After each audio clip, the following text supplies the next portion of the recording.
કેન્દ્ર શાસિત પ્રદેશ દાદરાનગર હવેલીના વાતાવરણમાં પલટો આવ્યો છે। શહેરમાં રાત્રિના સમયે ધોધમાર વરસાદ ખાબક્યો હતો। સાથે જ સેલવાસ અને આસપાસના વિસ્તારોમાં પણ મેઘરાજાએ બેટિંગ કરી હતી।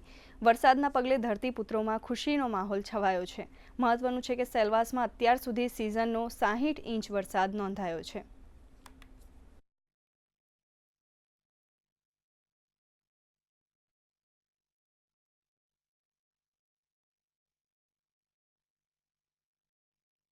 હવામાન ખાતાની આગાહી મુજબ કેન્દ્રશાસિત પ્રદેશ સેલવાસ ખાતે વહેલી સવારથી વાતાવરણમાં અચાનક પલટો આવ્યો અને મુસળધાર વરસાદ ચાલુ થઈ રહ્યો છે। આ પ્રદેશના વરસાદની વાતો કરીએ તો અત્યાર સુધીમાં 60 ઇંચ જેટલો વરસાદ થઈ ચૂક્યો છે, જેના કારણે લોકો પોતાના ખેતી કામની અંદર જોતરાયા છે। આજના આ આવેલા વરસાદ થકી જેમની ડાંગરની રોપણી બાકી છે અથવા તો જેમની ડાંગરની રોપણી ચાલુ છે એમના માટે આ વરસાદ ચિરંજીવ રૂપ સાબિત થશે। વિરેન્દ્ર સોલંકી, દૂરદર્શન સમાચાર, સિલવાસા।